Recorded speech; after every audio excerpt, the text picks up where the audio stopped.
kaseksa krura kagiri-giri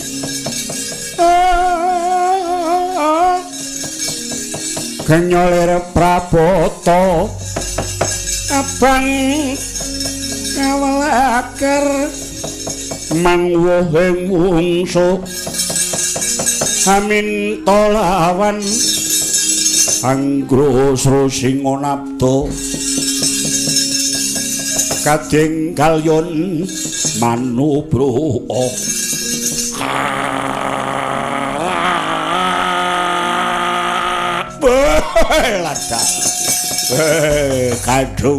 gadungan wah layak gawe daya panas wanuh wani ngambah alas iki apa sing mbok goleki lan kowe kuwi sapa kake ngaku mumpung durung tak untal panengah Pandhawa Harjuna ya kene mapan ing alas iki aku nedya golek srana pepadanging kahanan kang lagi ketaman pepeteng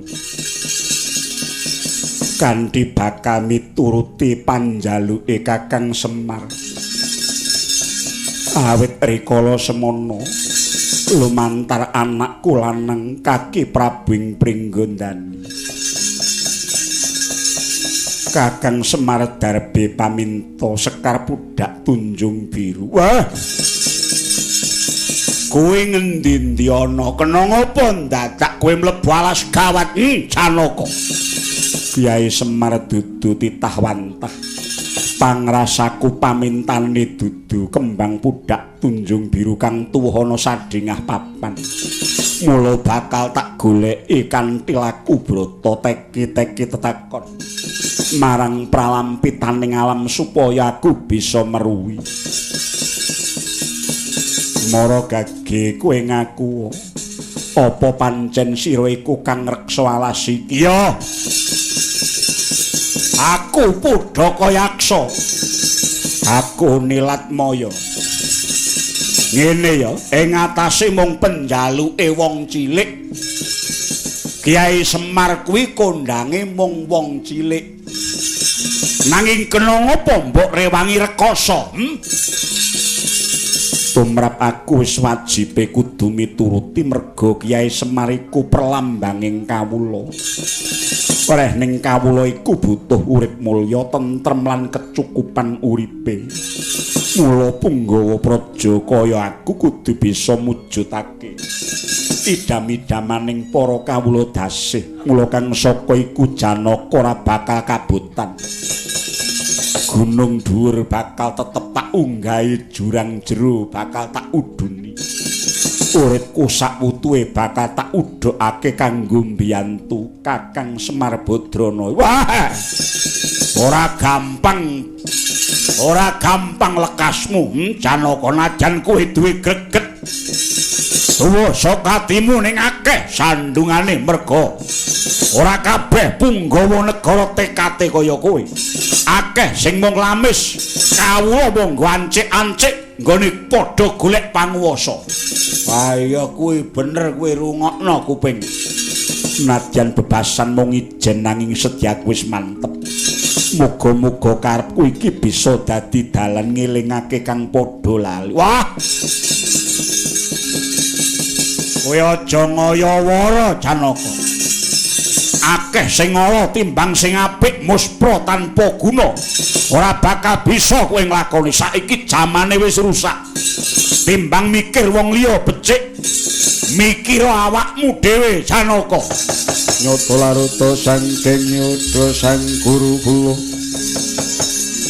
Yen tan mutus sang Sri, kowe aja ngalang-alangi sedyaku. Ucapmu mung dadi wisa kang ngracuni anteping tekadku.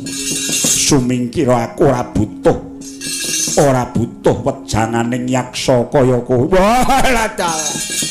Ora keduka balik lak gaslak nggon wae.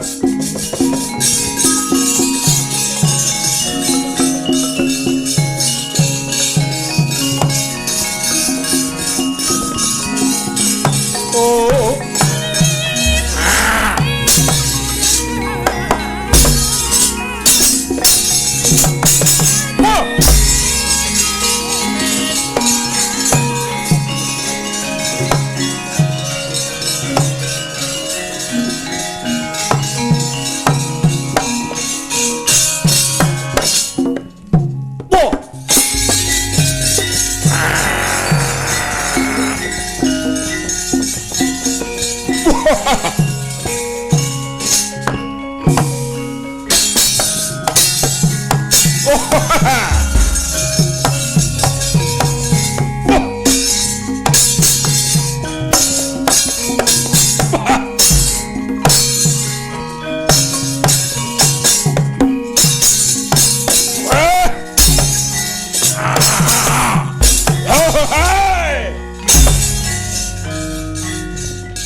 Laksono mentang sono mentang langkap ya lumepas gumrit swara cempare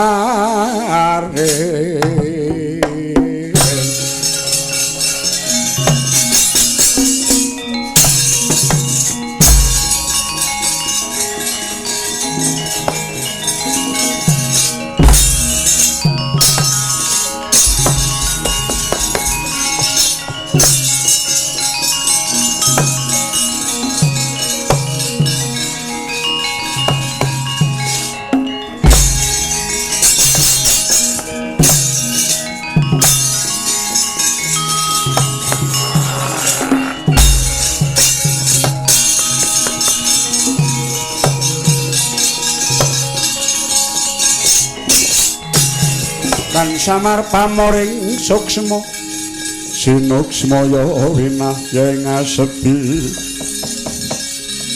sinimpen telenging kalbu kagiat sutaning galih panengah Pandhawa dupi krida sang raseksa kekalih nenggih Pudhaka Yaksa miwah Nilatmaya sigra mesti jemparing kekalih palandene kang ketaman ical musna mung kaya lebu mangampak-ampak dedel kayuh langit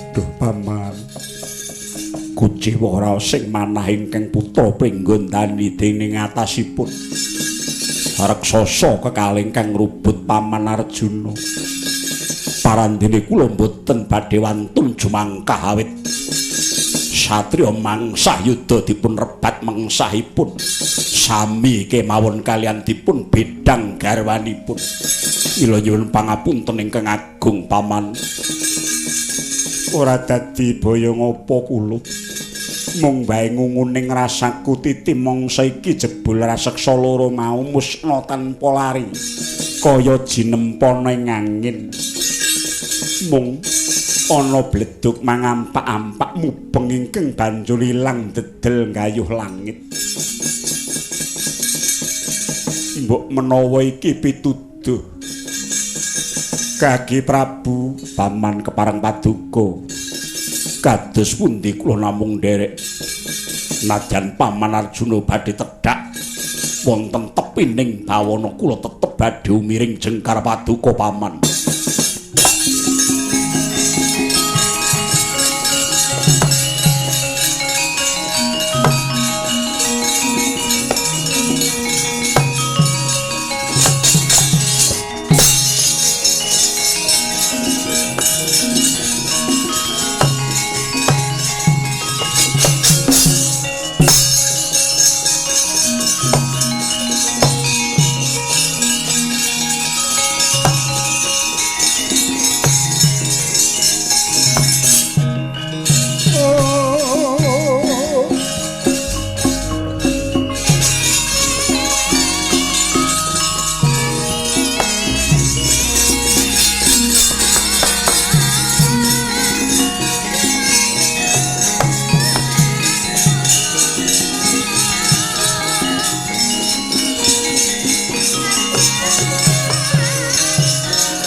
sepen mamring Gatanana sabawaning walang alisik mapan ing kono dununging kayiwangan ngundarandir bawana ya sinebat awang-awang kumitir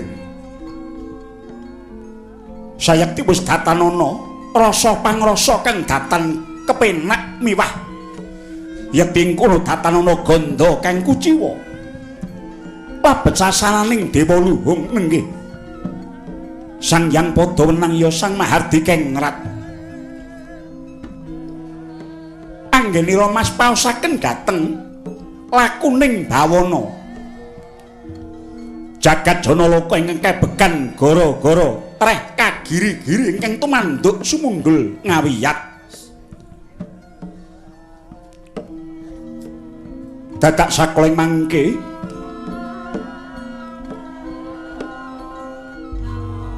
labedene wis tanggap ring kawontenan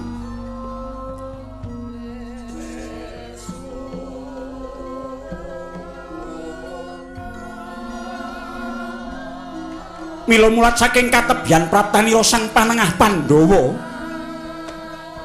sigra sinambra mengulat madu.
Wes meh rina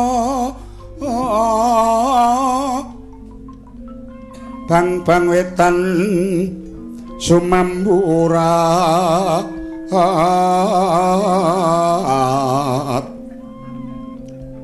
sumilak akasa kabiyat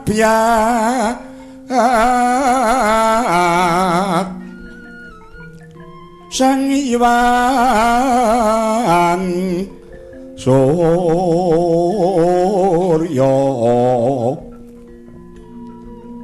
mangramyang mungguengan cala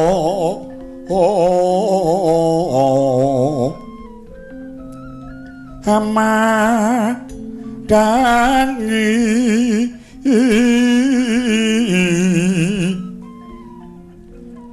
jagat raya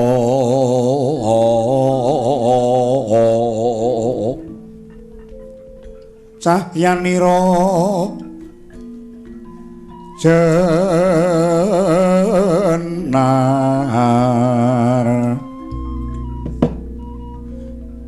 wancine wus kakajenjang kumlakumo romangras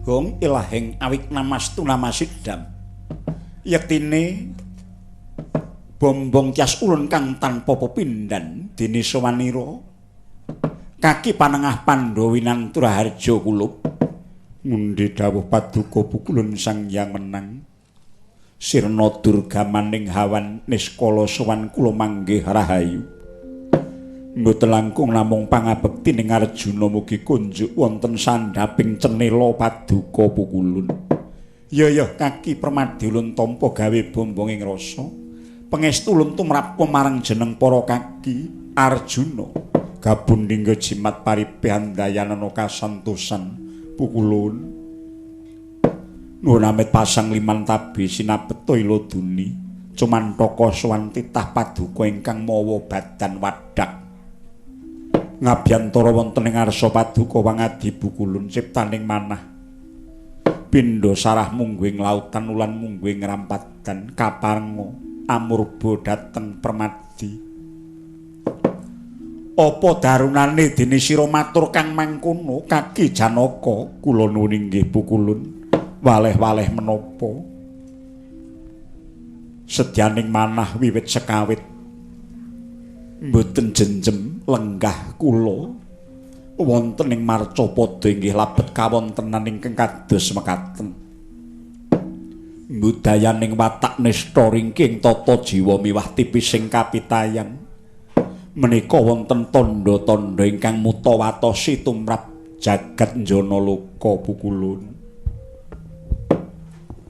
Ing pundi papan ing pundi panggenan ketaman pagebluk mayangkara kathah sesaged ingkang njalari pepejah. Gesanging para kawula boten mangguh tentrem inggih labet ing pundi papan kebekan Brahmacorah. Mratah sadhengah papan budyangkara watak cendala ingkang bebidung manahing manungsa satemah kawontenan kadigabah dipun interi. Milenging saking menika Duh Pukulun. Rehning nyatanipun kula sampun tampi wisik bilih. Sirnaning wiyadi negari kedah tinenggan dening Sang Jiwa Minulya. Inggih menika Kakang Semar Badranaya. Amung lugunipun reh nyatanipun ingkang kepareng badhe mboyong Kakang Ismaya boten namung Pandhawa nanging ugi kathah negari sanes ingkang nandhang wiyadi kepengin tinenggan dening Sang Jiwa Minulya. Mila saking menika Duh Pukulun mbok menawi saking ewet mapan pakeweting manah Kakang Semar anggadhahi panyuwun inggih menika kedah saged cundhuk sekar pudak Tunjung Biru. Duh Pukulun, kula sampun ngulandara telenging Wanagong liwang-liwung kaliyan atmaja kula pringgondani Kaki Prabu Gatotkaca istaning manah.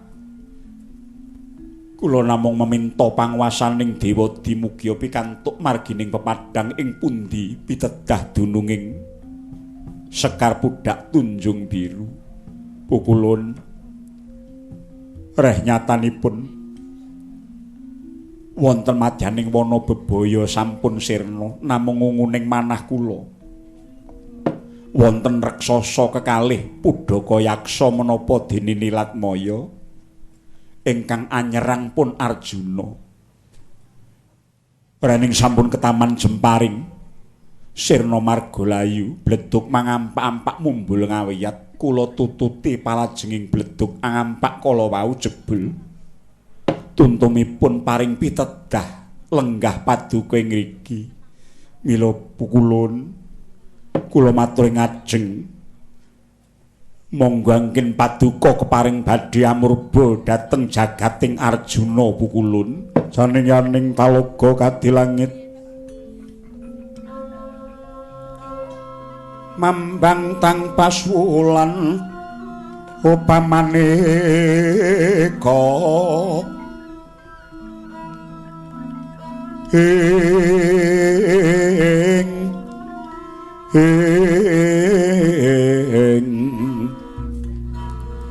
bintang tulya kusumaya sumawur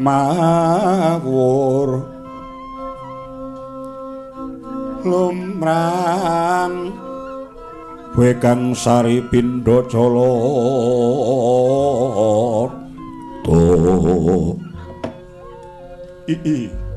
Wong ilahing awi kenamastu. Iya Kang Ki Permati. Kang mengkono ya mung sira titah ingkang bangkit anuju pramana tegese keketeking ciptanira. Nggonira saguh ngandhemi jiwa satriya nganti tanggap ngarang gregeting swasana. Sayektine waleh-waleh apa? Iku mau kabeh ulun ingkang anyoba marang jeneng sira. Aduh Pukulun, ngaturaken genging panuwun dene paduka kepareng anodi dhateng panengah Pandhawa.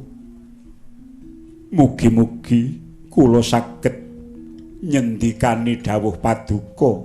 Iya Kaki. Sayektine kang mbok upaya iku mapane ana kene. Kembang pudak Tunjung Biru iku mapane ana ing Undarandir Bawana. Mara gage Kaki reh ning wis nyata lelabuhanira lan anteping tekadira. Sinengkuyung dening para Pandhawa kabeh lan uga para putra Pandhawa nggone mung tansah marsudi marang kautaman ulun ora bakal wegah mung wae maragage tontonen kanthi sawetara iki wujuding Sekar Pudhak Tunjung Biru.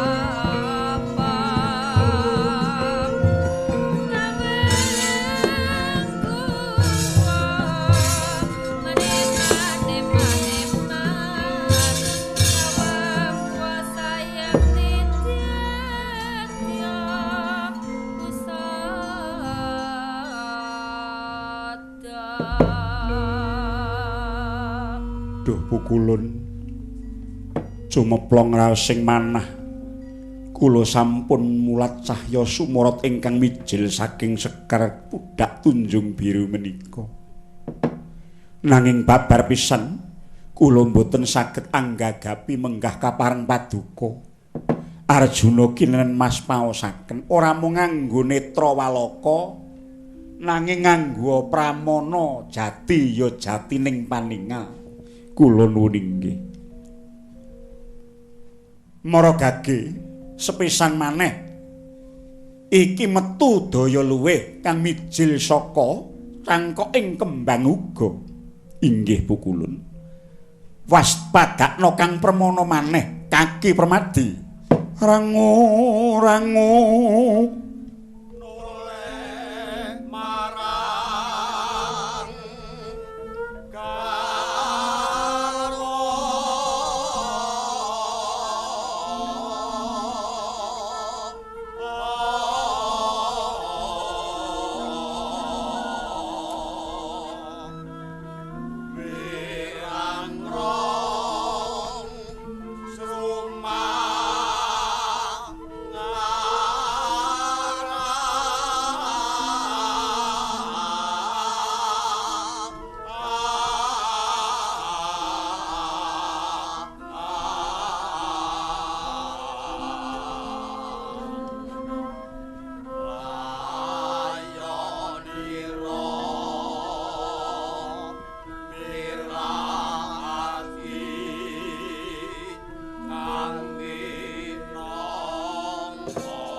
Molat mara Sang Arjuna Ismunira kamanungsan kasrepan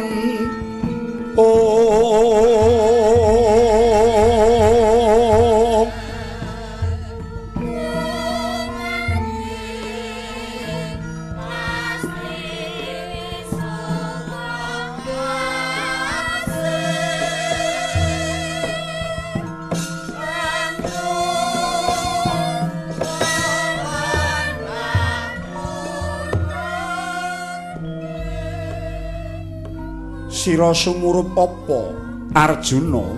Inggih Pukulun, wonten lebeting Sekar menika kadhi wonten cahya. Tak werdeni luwih dhisik ya Kaki. Iki Sekar Pudhak, kembang pandan kang wangi njaba jerone.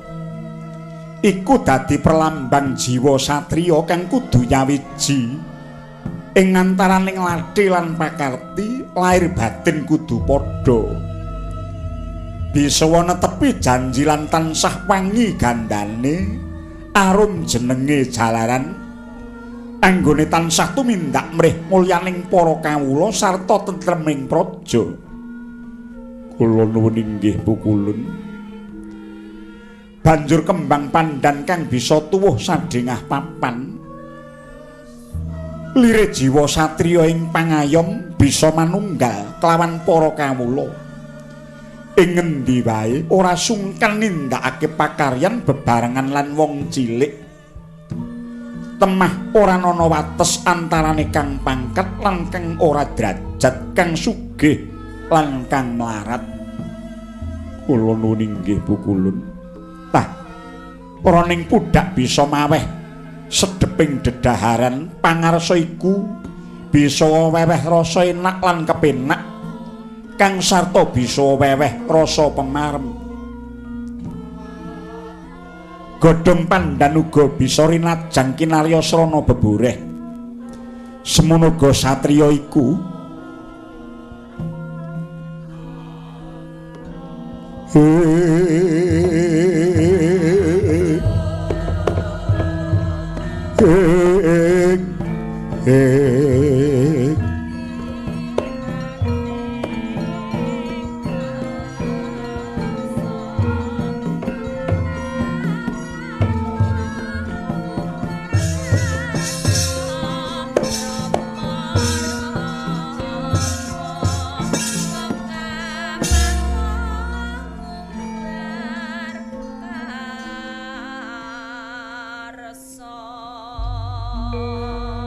tan samar pamoring suksma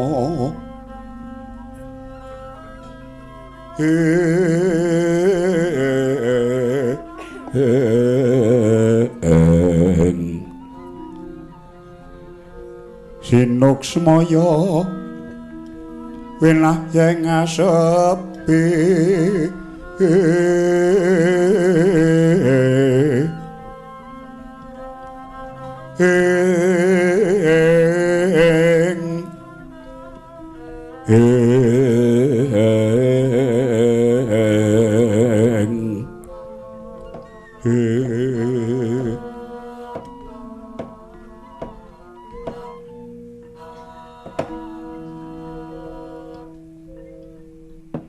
iku werdine lamun ta pudhak banjur tunjung biru sepisan iku kembang trate iku uripe ana ing toya banyu iku salah swijining sumber panguripan satriya kudu bisa ngesti kaweningan kaya dene banyu bening ingkang anguripi.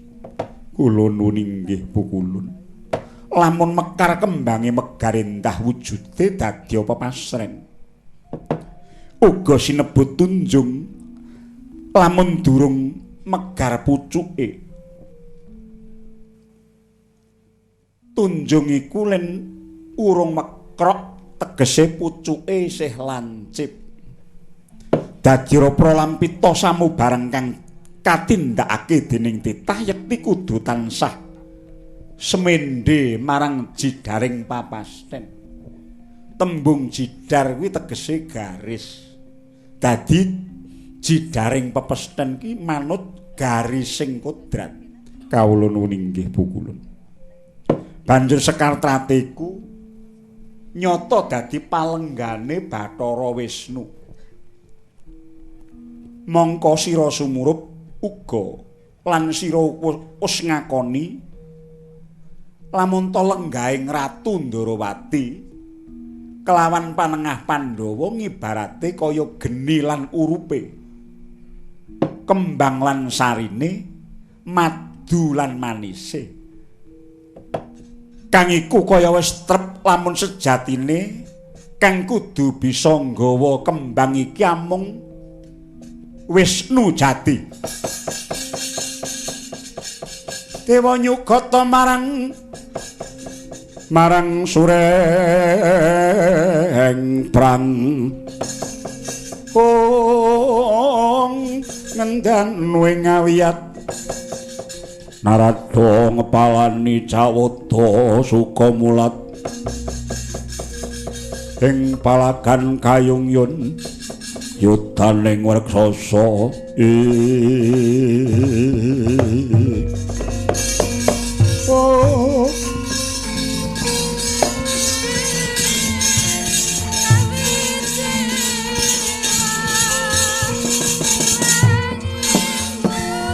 Aduh pukulun sesemban kula pukulun ngaturaken agenging panuning kang tanpa pepindhan pukulun. Iya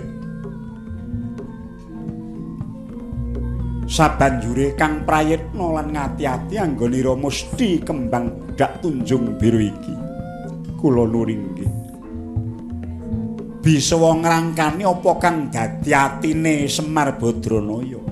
Sebab nganti dina iki Semar isih tinitah ana ning bumiku sayektine saka pakon ulun.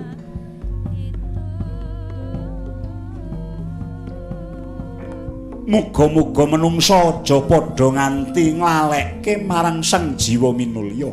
Merga iku sang pamong sejati ya sang kami tuwa. Kula nuwun inggih ngestaken dawuh tak sangoni Basuki Kaki.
Redo mawur mangawur-awur ran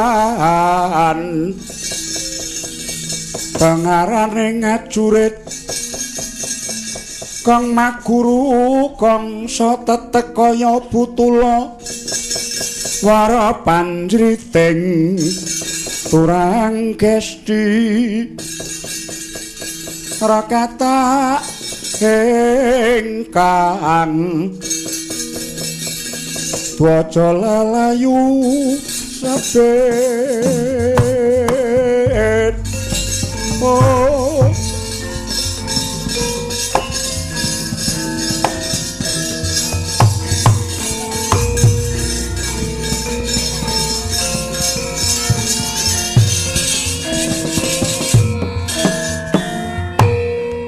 kula nuwun pukulun ngaturaken pangabekti mugi kunjuk sandhaping pepada paduka pukulun sang pada wenang. Iya. Ulun tampa kaki Lesmana Murdaka. Pangestu ulun tumrapa marang jeneng para kapundhingga jimat pukulun. Apa karyanira munggah ana ing awang-awang kumitir? Inggih, lebat diagung pangangsama. Waleh-waleh menapa? Horeking bawana ngantos wonten ing Pancawati. Nagari Pancawati kaparak ing pagering kathah ama ingkang damel pejahing tetaneman miwah awising boga wastra pukulun labet saking ciptaning manah Kaka Prabu Rama Badra utusan supados mboyong Kakang Semar Badranaya ewa semanten Kyai Semar Badranaya purun kaboyong menawi saged mujudaken kekudanganipun inggih menika Sekar Pudhak Tunjung Biru. Pukulun linglung raosing manah pun Lesmana. Pepet pepuntoning tekad inggih namung parikedah sowan paduka. Ciptaning manah mbok inggih wonten lumunturing sih paduka kepareng maringaken pusaka kadewatan Sekar Pudhak Tunjung Biru. Kinarya anuhane menapa ingkang dados pamundhutipun Ki Semar Badranaya. Lesmana widagdo kula wonten dawuh. Aja gelo rasamu. Yektine malih-malih apa? Iki kaya durung dadi pepancen kita. Nyatane sowanira marang awang-awang kuwitir luwih dhisik katimbang satriya panengah Pandhawa ingkang aran Raden Arjuna Janaka ya Permadi. Reh ning uga Permadi wis bisa anjang kepilaku brata. Nyatane ulun dadar bisa sembada weruh marang pituduh ulun. Mula kang saka iku apa mbok menawa iki durung kabejanmu. Nanging kabeh mau lamun ta sira tetep bisa mbudidaya. Girilusi janmotan kena kinira. Sapa kang weruh marang kabejaning menungsa? Yen to menungsa iku bisa mbudidaya, sayekti bisa ngowahi garising kodrat. Aduh kula nyuwun pamit.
Sarating pancam sumuluk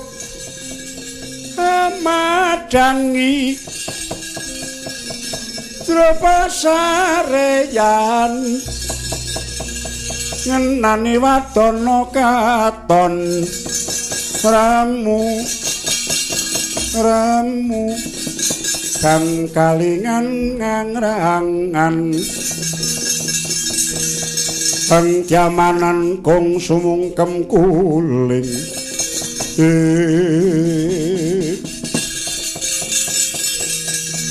ora pati nduga mono kowe sapa ngadhang lakuku ya Raden waleh-waleh apa aku satriya nggiri kestuba ing wewengkon negara Pancawati Raden Lesmana Widagdaya Lesmana Murdaka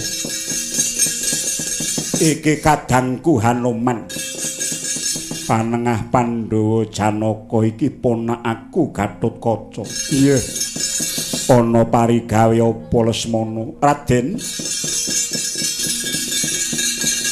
aku mentas wae sowan ana ngersaning pukulening awang-awang kumitir lamun ta dina iki sira kang nampa kabejan mung wae sumurupa pukulan Sang Hyang Padawenang wis keparang-paring dawuh marang aku lamun to kabejaning titah mono kena kinaya ngapa tegese lamun to titah bisa ambudidaya mesti bisa ngowahi garising kodrat. Mula Raden ngiras pantes aku kepengin sumurup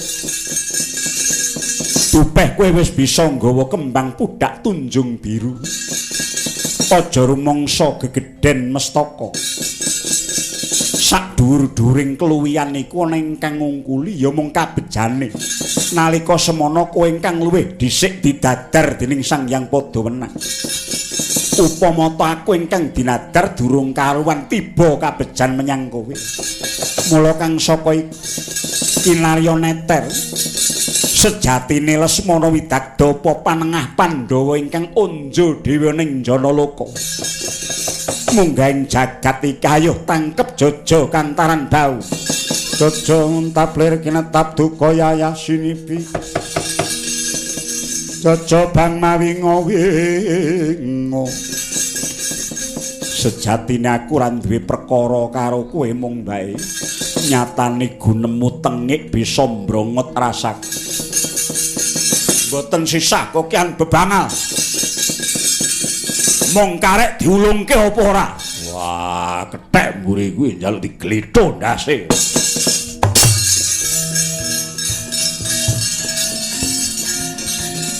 Golek papan jembar.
Edan. Wah, wah. Wah. Ah. Wah.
Kontanguning samudra nglangut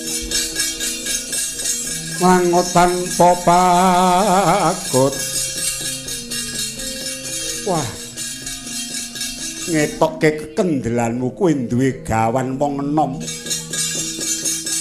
ingkang atos balunge wulet-kulete.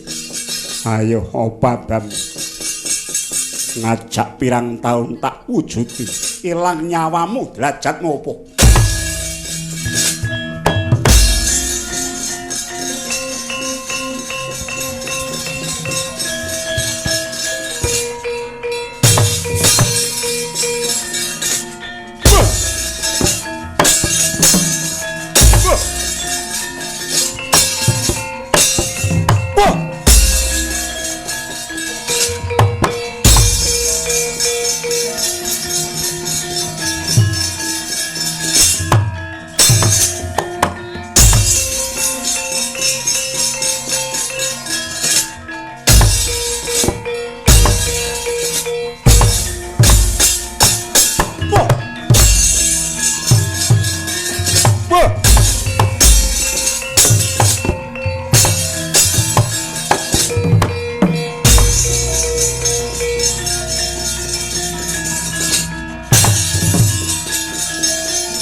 rumangsa daya luwih kang metu saka sariraning panengah Pandhawa nganti bisa ngembari kridane satriya nggiri kestupa kakak sakleng mangke sigron genapas lan upus ana pangaribawa ingkang mijil saking sariraning Sang Lesmana Widagda daya luwih swara gumuruh nawali lan nempuh angganing Sang Arjuna ing ciptarsa bedol kanang pusaka kembang udak tunjung biru parandene amung keneng cangkoke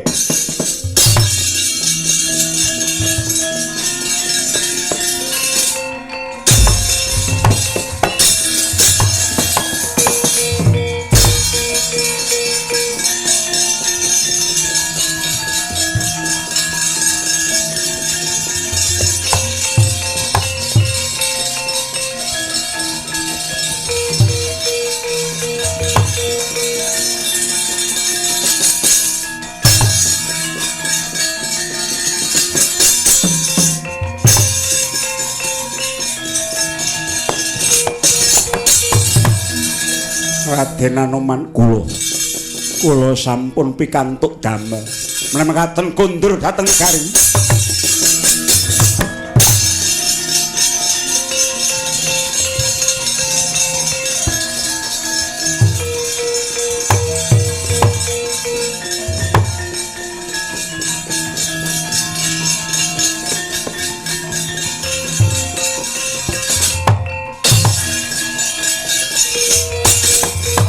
Arsa madangi jagat buk mungup paning sepucak ing wukir marbabak bang sumirat kena soroting surya mega lan gunung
Kresna sinayeng gelung mangruk mining cakranira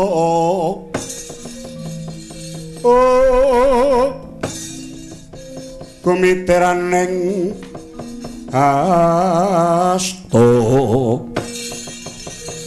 tuhu Wisnu Bathara ang lebur bumi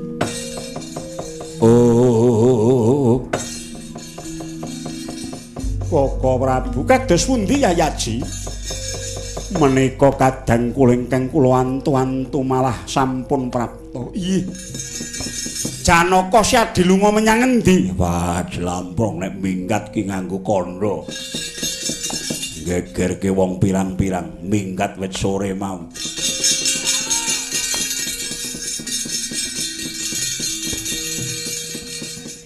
Apa kowe lara?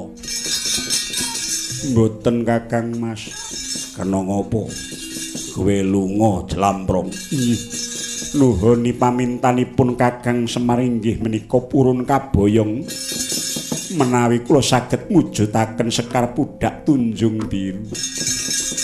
Apa siadi wis kasembadan lho inggih pangestu paduka Koko Prabu. Lah kalah. Dimas Janaka. Yen to pancen mangkono kaya luwih prayoga, tumune gasowan Kakang Semar. Koko Prabu sumangga kula dherekaken Koko Prabu.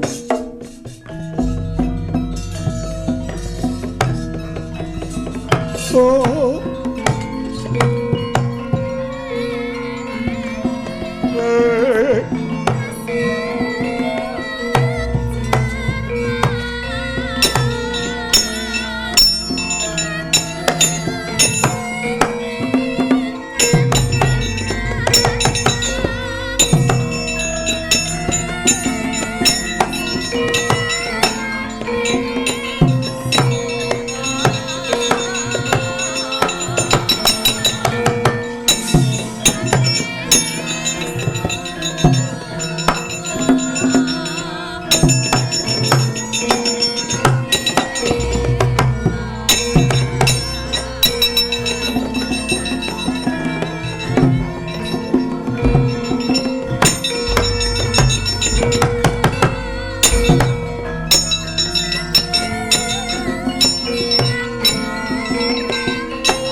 Sumareka den prayitna Sumareka ambali oh titik yani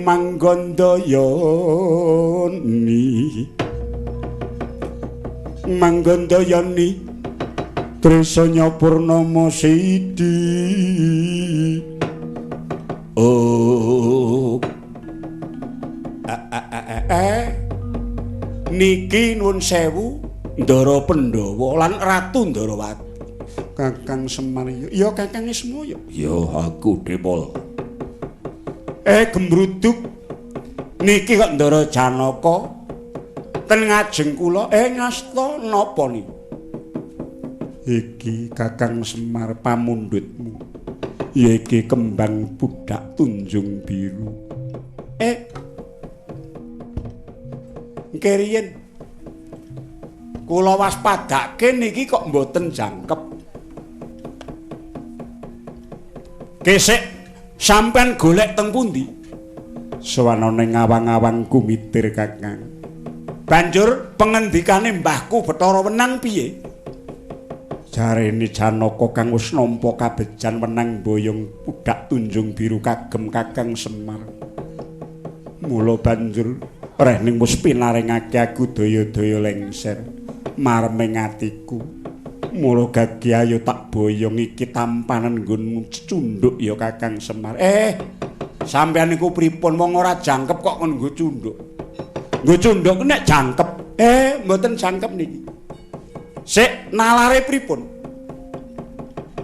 Sampeyan teng dalan tau petuk sinten? Ngakune Satriya Lesmana Widagda saka Giri Kestuba ing wewengkon negara Pancawati. Nanging Bandayuda kelawan aku dheweke kalah Kakang. Kesik keriyen ampun sampean mestane nek kawon. Panjenengan niku kecalan, sampean kuwi kelangan. Iki kembang pudake mboten sak cangkoke, Gus.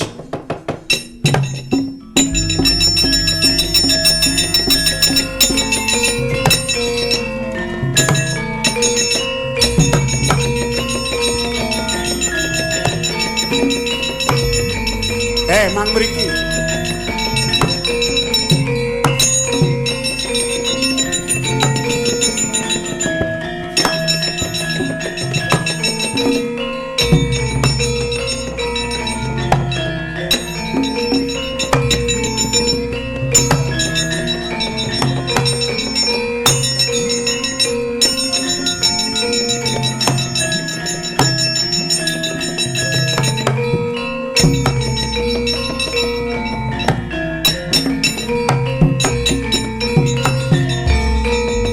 mang wong mangeni mangen neng nolo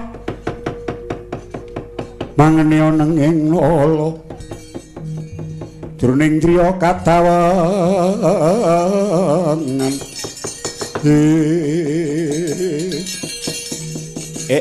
kesek aku capet-capet ya eling Paduka Prabu Sri Bathara Rama iya Kyai Semaya syukur bagi dene Paduka ora lali marang aku sayektine kepi-kepi lan kepenginku macelu daya-daya aku sapa temun kelawan Kakang Semar ngelingi lamun tos gedhe Darma lelabuhamu marang Pancawati uga marang Rama Wijaya sak sedulur mula kang saka iku bareng negara ketaman Wiyadi anane aku mung tansah kepengin mboyong Kakang Semar ora ning aku wis bisa mujuti kekudanganmu ya iki wujude kembang pudak tunjung biru morayo tak boyong menyang negara ke boyong piye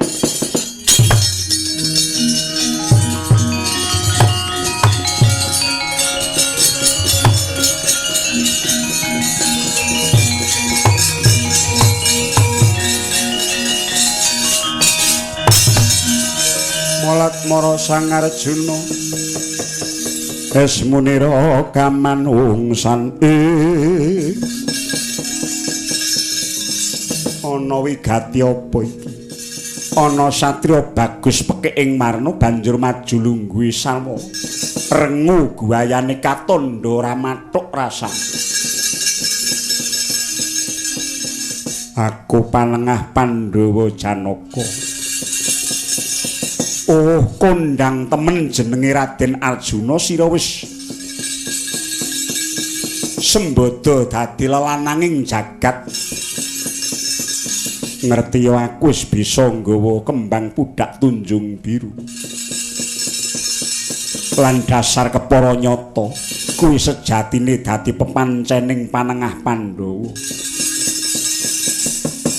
oh yen ngono aku krungu jare kowe bisa ngasorke adhiku Lesmana sejatine aku ora memungsuhan karo sapa wae klebu adimu Lesmana ning gandeng Lesmana meksa marang aku mula banjur tak ladeni ora ning Lesmana kalah mula kodrate kembang pudak tunjung biru kudu dadi darbekku tegese sing menang boyong Kyai Semar aku nyatane adimu ora bisa mbegal aku sing kandha ngerti yo sing bisa mujudake kembang iki Lesmana tegese uga Prabu Rama Wijaya iki yo kembang kae yo kembang tegese sapa sing menang boyong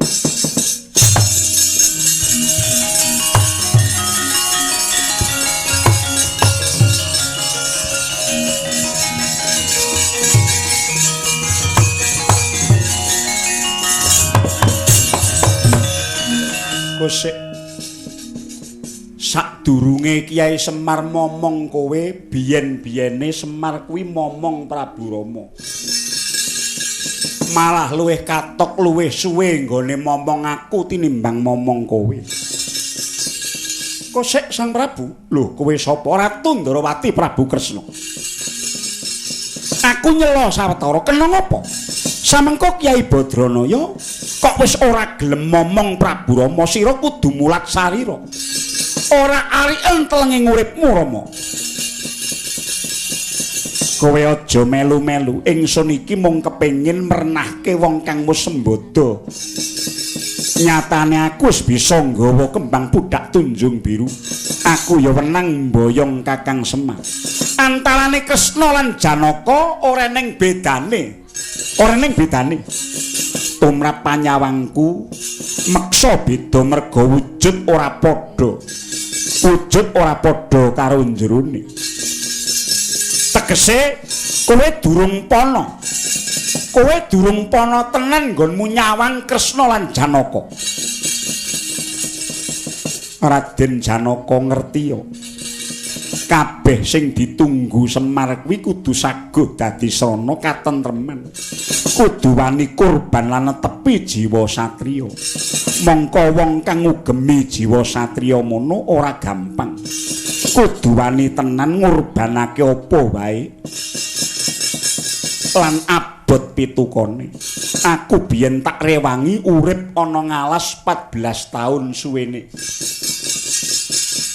14 taun tak lakoni kanthi tuwajuh aku kelangan bojo tetaunan aku kelangan wong tuwa merga seda ngenes aku ngurbanke nyawane Resi Subali mung merga nggonku netepi adil kawula wujud kethek pirang-pirang padha dadi kurban nggonku njejeke adil pirang-pirang lelakon abot ingkang nempuh uripku tak dadaki lan tak lakoni balik kowe kok mung gegaran kembang pudak tunjung biru kok arep mboyong Semar kowe wis mestekke bisa gawe tentrem ngerti yo najan kowe cunduk kembang pudak tunjung biru 28 ditunggu Semar cacahe 1000 nek sira ora tumindak apa-apa tangeh bisa ndandani kahanan iki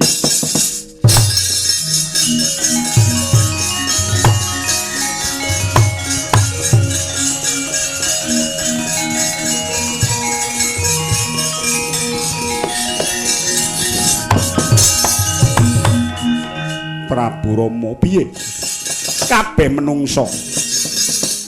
menungso kuwi didadar karo lelakone menungso kuwi didadar karo lelakone dhewe-dhewe ngerti ya pacoban sing diparingake sira ora bakal padha karo pacobaning uripku abot dikaya ngapa yen menungso mau wani ngadepi kanthi ikhlas sayekti bakal ketekan gegayuhan ora Raden wong jaman saiki wis ora percaya karo satriya nek kowe tumindak kaya ngono ora wurung kowe mengko mung dadi guyon merga kowe mung adol umuk lan adol janji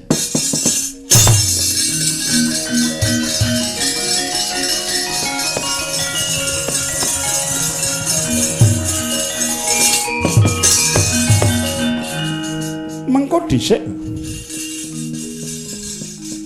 nek Prabu Rama kowe ora lila tegese sira nantang marang Kang Maha Kuwasa ora lila babagan apa semune uripmu kok isih arep neruske lelakonmu mongko sejatine lelakonmu mung kudu tekan jaman iki nek kowe ora lila tegese kowe nantang karo sing gawe urip Kiai Semar dimen ngemong Pandhawa lilakno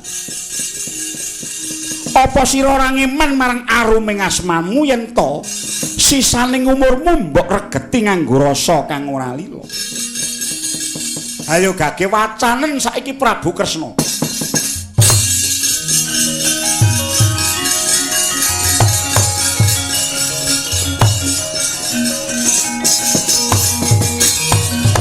saged manungku puja Sang Rama Dewa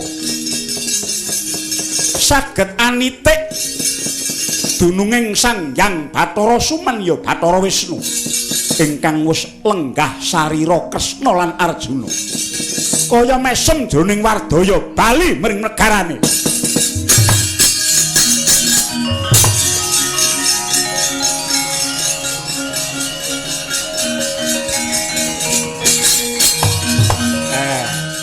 niki kembange kula dadekke siji mbok menawa piyayi nika mung nodi kalih ndika Kakang aku rumangsa sengsem dene aku wis bisa mujud nggih sing bisa kasembatan nggih mung wong sing gelem budidaya Gus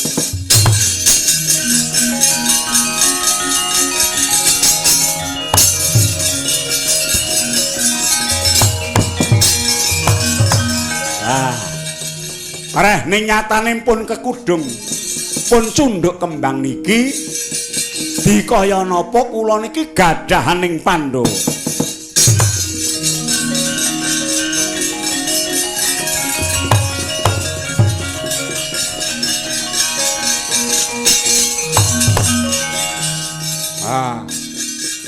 Anggepe apa? Semar tak boyong.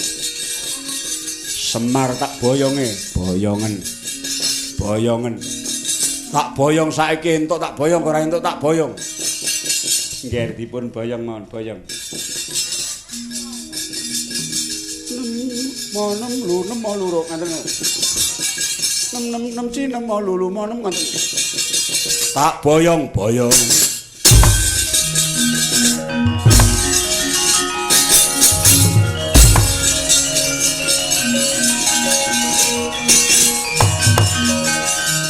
Ribusnya kundang Prabu Duryudana. Nila urusan Patih Harya Sangguni. Katrenjuh prataning Sang Dursasana. Sebab melarat Kamrubodo Sakala.